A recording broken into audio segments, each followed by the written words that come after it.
대한민국의 조용기 목사님을 소개합니다. 오늘 저는 여러분과 함께 다시 한번 살찐 송아지를 이와 같은 제목으로 은혜를 나누겠습니다.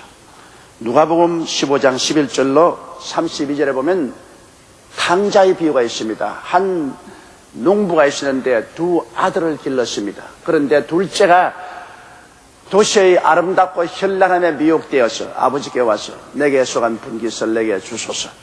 나는 이 농촌에 살기를 원치 아니하니 도시에 가서 살겠습니다. 하도 강청을 한지라 아버지가 그의 소한 재산을 나누어 주니 곧장 모두 다 정리해서 먼 나라로 떠나가 버렸습니다. 그리고 그 나라에 가서 허랑방탕 주지 육림 속에 살면서 아버지의 주신 재산을 다 탕진해 버렸습니다. 그러자 큰 기근이 다가와서 이제는 입에 풀칠할 길도 없으며 할 수 없어 그 도시의 한 사람에게 붙어 사니 그 사람이 이 청년을 들러 보내어 돼지를 치게 했습니다.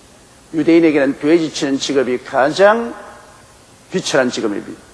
그러나 돼지가 먹는 쥐업 열매도 얻어먹을 수가 없어. 너무 배가 고파. 그때야 그런 정신이 번쩍 들었습니다. 내 아버지 집에는 양식이 풍족한 품꾼이 얼마나 많은고 나는 여기서 줄여 죽는구나.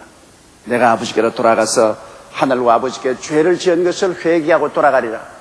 그래서 그가 아버지께로 돌아오니 아버지가 뛰어나와 그에게 새 옷을 입혀주고 가락지를 끼워주고 신발을 신기고 그리고 살찐 송아지를 잡고 동리 사람들 다 모아 잔치를 배설하며 이 내 아들은 죽었다가 살아났으며 잃었다가 얻었으니 우리 먹고 즐기자.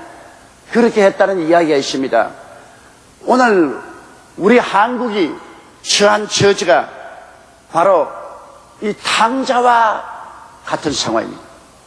오늘 이 탕자의 비유에서 우리가 볼 수 있는 것은 첫째로 그 아들이 아버지를 떠났다는 것입니다. 여러분, 아버지하고 같이 있을 때는 있을 것도 있고 먹을 것도 많고 편안했습니다. 아버지는 집안의 권위를 상징하므로 아버지를 존경하면 아버지는 그 집안을 이끌어 나가기 위해서 법과 질서를 유지해 나갑니다. 그리고 아버지의 품에 있을 동안은 보호와 평안을 얻을 수가 있습니다. 그렇기 때문에 아버지는 권위의 상징이고 아버지는 법과 질서의 상징이며 또한 보호와 평안의 상징이 되는 것입니다. 그런데 이 아들이 아버지를 떠난 이유는 아버지 권위가 싫었었습니다. 그리고 아버지가 세운 그 집안의 법과 질서를 지키고 싶지 않았습니다. 그리고 아버지 밑에서 안정된 삶을 싫어하고 허랑방탕하기를 원하셨습니다. 하나님은 그래도 금년에 사상유래의 대풍을 주시고 저수지가 말라 물을 공급할 수 없다고 하니까 철러전 가을비를 내려주셔서 저수지마다 물이 꽉꽉 차게 해주는 축복을 내려주는데 못된 우리 한국 사람들이 우리 자신의 무덤을 우리가 판 것입니다. 이렇게 살고 허랑방탕을 한 다음 기근이 안 다가올 수 있습니까? 여러분, 당연히 다가오죠. 저축하지 아니하고 근검절약하지 않고 이렇게 허비하고 살았으니 기근이 우리나라에 다가오는 것은 당연한 것입니다. 이제는 어떻게 되었습니까? 여러분, 이 청년이 있는 것 다 쓰고 허랑방탕이 되고 난 다음 기근이 오니까 그 도시 한 사람에게 살려달라고 붙어서 하니까 이 사람이 들로 보내어서 돼지를 치겠다는 것입니다. 이제 나라가 망하게 되고 은행이 다 비고 원자재를 구입하려도 돈이 없고 수출하려도 돈이 없고 나라가 망하게 되니까 이 지구촌에 더부살이로 들어갑니다. IMF에 돈 좀 빌려달라고. 우리 죽게 되었으니까 돈 좀 빌려. 이런 수치와 곤욕이 도대체 어디에 있습니까? 언제는 경제 세계 제11대국이라고 하더라. 이제는 거지 국가가 돼가지고 IMF에 돈 달라고 간청을 하고 미국으로 일본으로 돈 빌려댄다고 더부살이 신세가 되고 말한 것입니다. 여러분, 이 젊은 청년이 그 도시 한 사람에게 붙어 사니 그 사람이 들로 보내어 돼지를 치겠다는데 돼지 치는 것이 얼마나 곤욕스럽고 힘든 일인지 압니까? IMF에 우리가 이제서 산다는 것은 이제 들로 나가 돼지 치는 겁니다. 이제 IMF에서는 정부와 민간의 강력한 긴축을 요구합니다. 강력한 정부의 긴축을 요구하니까 정부에서 하던 모든 공공기업 부문의 투자를 위축함으로 많은 사람들이 직장을 잃게 됩니다. 많은 대기업이나 중소기업이 정부의 공공부문 투자에 사업을 하다가 못하게 되니까 사업을 축소시킵니다. 많은 사람을 감원시켜야 됩니다. 적어도 매년 한 해는 100만에서 170만 명이 직장을 잃고 길거리에 허덕이게 됩니다. 그 다음에는 투자 긴축으로 기업 활동이 위축되고 도산되므로 우리의 삶이 굉장히 가난하게 되고 마는 것입니다.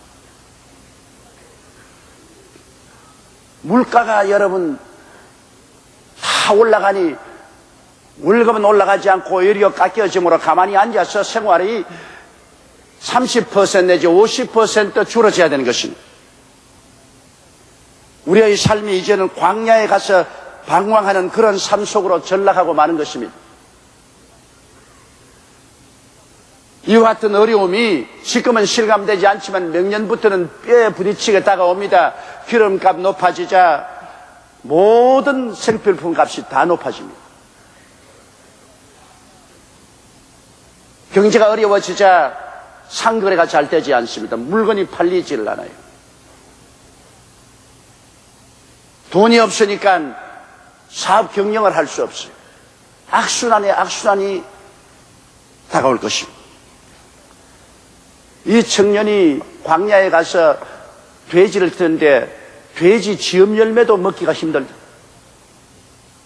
이제는 우리 광야 생활에서 참 돼지를 치는 것 같은 이런 수치와 곤욕 속에 떨어져서 한없는 고생을 하게 되었습니다. 여기에서 살 길은 뭡니까? 이 젊은 청년이 그 자리 광야에서 돼지만 치고 있으면 굶어 죽거나 병들어 죽었을 것입니다. 그러나 이 청년이 회개했다는 데 의미가 있는 것입니다. 자, 나는 여기서 광야에서 돼지를 치며 쥐염 열매도 먹을 것이 없는데 내 아버지 집에는 양식이 풍족한 품꾼이 얼마나 많은가. 나는 여기서 줄여 죽는구나. 이 내 아버지 집이 바로 하나님 아버지께로 돌아가는 길이고 회개하는 길밖에 없는 것입니다. 내 아버지 집이란 하나님 아버지의 집인 것입니다. 이 청년은 거기에서 회개하고 돌아서서 아버지께로 온 것입니다. 그는 아버지 앞에 무릎을 꿇고 하늘과 아버지께 죄를 지었으니 나를 품꾼의 하나로 보아주소서 그렇게 부르신 것입니다. 그게 허랑방탕한 삶이란 이제 넣을 수가 없습니다. 하루하루 임금 받아서는 품꾼의 하나로 고용해달라고 간청을 했습니다. 이제 우리 민족이 해야 될 일은 우리 모두 다 하나님 앞에 무릎을 꿇고 과거의 허랑방탕하게 잘못 살은 죄를 회개하고 잡아가고 하나님이여 우리에게 긍휼과 자비를 베풀어 우리가 먹고 살게 해달라고 간구해야 될 것입니다. 시편 107편 19절로 20절에 예, 저희가 그 근심 중에서 야훼께 부르짖으며 그 고통에서 구원하시되 제가 그 말씀을 보내어 저희를 고치사 위경에서 건지시는도라고 말한 것입니다. 예수님께서도 마태복음 4장 11절에 회개하라 천국에 가까워왔느니라고 하셨습니다. 회개밖에는 살 길이 없습니다. 정부가 회개해야 되고 기업가가 회개해야 되고 노동자가 회개해야 되고 국민이 회개해야 되고 회개가 우리 한국 전 사회에 요원의 불길같이 일어나야 이 민족이 살아갈 수가 있는 것입니다. 그런데 이 청년이 아버지께 돌아오니까 아버지가 그냥 불러다가 살찐 송아지를 잡은 거 아닙니다. 먼저 옷을 갈아입히라고 말했습니다. 여러분 우리가 회개하고 하나님께 돌아오면 하나님께서 먼저 우리에게 명령하는 것은 옷을 갈아입으라는 것입니다. 삶의 형태를 바꾸라.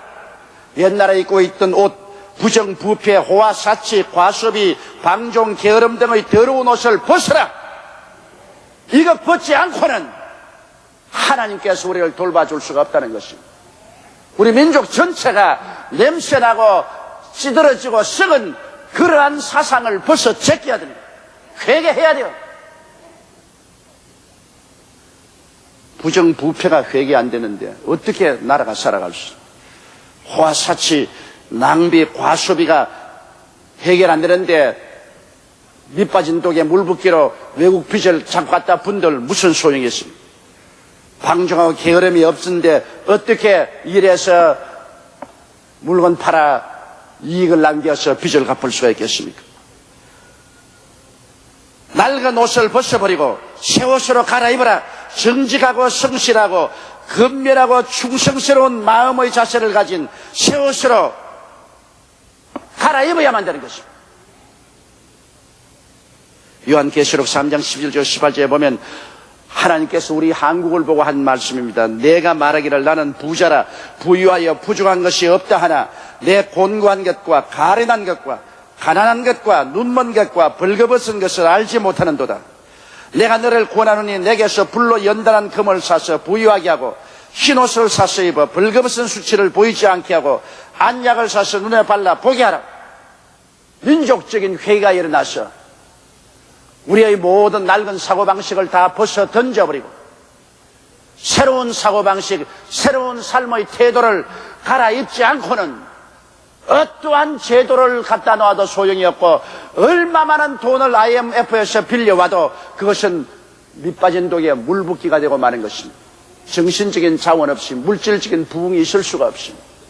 정신적인 자원이 고갈된 이 현실에 우리는 물질적인 가난보다도 정신적으로 더 무시무시하게 가난하다는 것을 알아야 되는 것입니다. 오늘날 온 사회가 들끓고 죽느냐 사느냐 이런 문제가 생겨난데도 불구하고 강남의 고급 살롱은 밤새도록 불이 꺼지지 않냐고 한 병에 500만 원짜리 술이 불티난 듯이 팔리고 넥타이 하나에 10만 원, 셔츠 하나에 30만 원짜리 이런 고급 외제품이 불티난 듯이 팔리고 해외 유람 여행 500만짜리 티켓이 매진되어 버립니다. 여기에서 IMF 돈을 집어넣은 줄 무슨 소용이 있으며 외국의 원조를 가져온 줄 무슨 소용이 있습니까? 아무 소용없어요.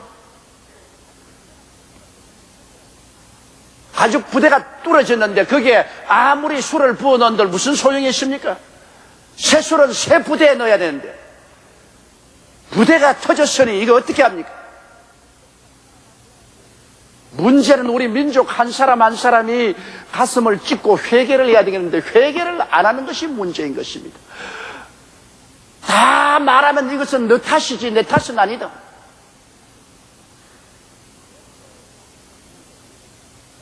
내가 뭐 잘못했나 너희들 회개해라. 나는 호의호식하고 나는 허랑방탕에 살아도 괜찮다. 너희들이나 회개해라. 이러한 정신적인 상황 가지고서 이 나라 이 민족이 살아갈 길이 있단 말인 것입니다. 기업가들만 잘못했다. 노동자가 잘못했다. 국민들이 잘못했다. 나는 잘못한 것도 없다. 그러한 태도로서 나라가 어떻게 살아나갈 수 있습니까?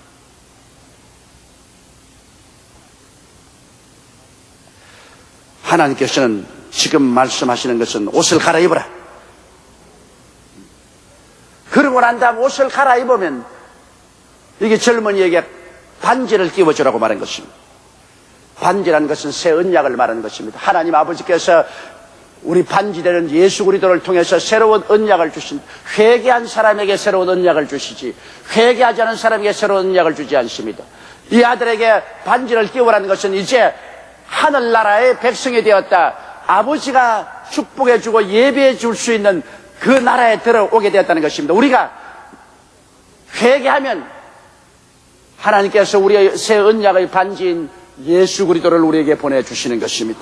예수님은 새로운 언약의 반지입니다. 반지는 언약을 말합니다. 예수를 구주로 모시고 우리가 하나님 앞에 회개하고 나가면 이제는 하나님께서 우리를 위해서 돌보시고 예비해 주시는 것입니다. 하나님의 가족으로 들어오게 된 것입니다. 하늘과 땅을 지으신 하나님, 없는 것을 있게 하시고 죽은 자를 살리는 하나님께서 무엇을 하지 못하겠습니까? 하나님께서 이제는 우리를 당신이 직접 돌보는 백성으로 품에 품어주시는 것입니다. 시편 16편 11절에 주께서 생명의 길로 내게 보이시리니 주의 앞에는 기쁨이 충만하고 주의 옆에는 영원한 즐거움이 있다고 말했었습니다. 시편 106편 4절 5절에 야훼여 주의 백성에게 베푸시는 은혜로 나를 기억하시며 주의 구원으로 나를 권고하사 나로 주의 택하신 자의 형통함을 보고 주의 나라의 기업으로 즐거워하게 하시며 주의 기업과 함께 자랑하게 하소서. 하나님이 직접 우리를 돌보시는 그런 은총 속에 들어가게 되는 것입니다. 그 다음에는 신발을 신겨라. 바른 행동을 의미하는 것입니다.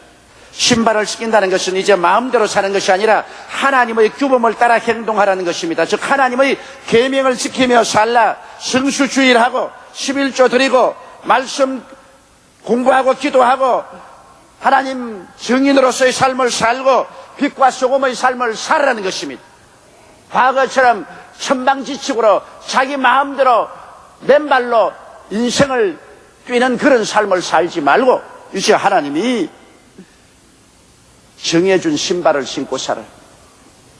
여러분, 하나님이 돌봐주시고 축복하는 이런 조건이 있습니다. IMF도 우리 한국에 돈 도와주는데 조건을 세우는데 하나님이 우리에게 축복 주시는데 아무 조건 없이 그냥 축복 줄 줄 압니까? 회개하여 옷을 갈아입고 예수를 구주로 모시고 새 언약 속에 들어가서 하나님을 아버지로 섬기고 그리고 새로운 신발을 신어야 돼. 바로 하나님의 규범을 따라 행동하고 하나님의 계명을 지키며 살아야 됩니다. 그럴 때 이 아버지가 뭐라고 했습니까? 살찐 송아지를 잡아라. 이 내 아들은 잃었다가 얻었으며 죽었다가 살았으니 우리 먹고 즐거워하자. 그러한 준비가 있어야 하나님께서 우리 민족이나 우리 개인에게 이제 살찐 송아지를 잡게 되는 것입니다. 영혼이 잘됨같이 범사에 잘되며 강건하고 생명을 얻되 넘치게 얻는 살찐 송아지를 잡고 우리로 하여금 온 세상의 기쁨이 되고 즐거움이 되게 만들어주는 것입니다. 신명기 28장 9절로 14절을 우리가 기억해야 됩니다. 내가 내 하나님 야훼의 명령을 지켜 그 길로 행하면 야훼께서 내게 맹세하신 대로 너를 세워 자기의 성민이 되게 하시리니 너를 야훼 이름으로 일컬음을 세계 만민이 보고 너를 두려워하리라. 야훼께서 내게 주리라고 내 열조에게 맹세하신 땅에서 내게 복을 주사 내 몸의 소생과 육축의 새끼와 토지의 소산으로 많게 하시며 야훼께서 너를 위하여 하늘의 아름다운 보고를 열어사 내 땅에 때를 따라 비를 내리시고 내 손으로 하는 모든 일에 복을 주시리니 내가 많은 민족에게 구워줄지라도 너는 꾸지 아니할 것이요 야훼께서 너로 머리가 되고 꼬리가 되지 않게 하시며 위에만 있고 아래에 있지 않게 하시리니 오직 너는 내가 오늘날 내게 명하는 내 하나님 야훼의 명령을 듣고 지켜 행하며 내가 오늘날 너희에게 명하는 그 말씀을 떠나 좌로나 우로나 치우치지 아니하고 다른 신을 따라 섬기지 아니하면 이와 같으리라. 살찐 송아지를 잡고 잔치상을 배선한 일은 이와 같은 과정을 밟고야 이루어지는 것입니다. 탕자가 회개하고 돌아오자 새로운 삶이 시작된 것처럼 우리는 엄청난 지금 재난을 당하고 환난을 당하고 있지만은 우리 민족이 탕자처럼 자기 스스로를 깨닫고 회개하고 돌아와서 새 옷을 입고 하나님과 새 언약에 들어가며 하나님이 주시는 규범을 따라 살게 되면 우리에게 살찐 송아지를 잡는 하나님의 새로운 놀라운 축복의 역사가 일어나게 되실 것입니다. 우리 다 같이 고개 숙여 기도드리십시다. 사랑이 많으신 우리 하나님 아버지요, 우리는 다 탕자같이 하나님을 떠나서 허랑방탕하게 살다가 이렇게 대기근을 만나게 되고 이제는 광야로 나가서 돼지를 치는 수치와 곤욕에 떨어지고 말았습니다. 내 아버지 하나님, 우리를 도울 자는 아무도 없습니다. 우리 스스로가 회개하고 스스로가 돌이키는 길밖에는 다른 도리가 없습니다. 이제 천지를 지으신 하나님께로 민족적인 회개를 가지고 돌아오는 길밖에는 살아갈 길이 없습니다. 전부 너 탓이라고 내 탓이 아니라고 하는 이런 정신 상황 속에서는 아무도 살아남을 수가 없습니다. 우리 모두 이 환난과 재난이 내 탓인 줄 알고 내 가슴을 치고 회개하고 자복하며 내 자신부터 새 옷으로 갈아입게 도와주시옵소서. 정직하고 성실하고 근면하고 충성스러운 새 옷으로 갈아입고 허랑방탕한 옛 옷을 벗어버려야 됩니다. 아버지는 예수 그리스도를 구주로 확실히 모시고 하나님과 언약 맺은 백성으로서 하나님의 품 안에 깊이 안기는 그러한 신앙이 있어야 되게, 하나님이 주시는 규범을 따라서 성수주의라고 11조 드리고 기도하고 말씀 연구하며 열심히 전도 생활하고 빛과 소금의 생활하는, 하나님이 주신 신발을 신고 인생을 살게 될 때 비로소 하나님이 우리에게 살찐 송아지를 잡게 되는 것을 알게 하여 주옵소서. 하나님의 축복이 비로소 개인과 가정과 사업과 생활과 국가에 임한다는 것을 알고, 우리 아버지여, 오늘 이 시간에 진실한 회개와 자복과 통회가 우리에게 있게 도와주옵소서. 예수님 이름 받들어 기도드리옵나이다. 아멘. 할렐루야. 아멘. 목사님 감사합니다. 구독과 좋아요는 제작하는 데 힘이 됩니다. 감사합니다.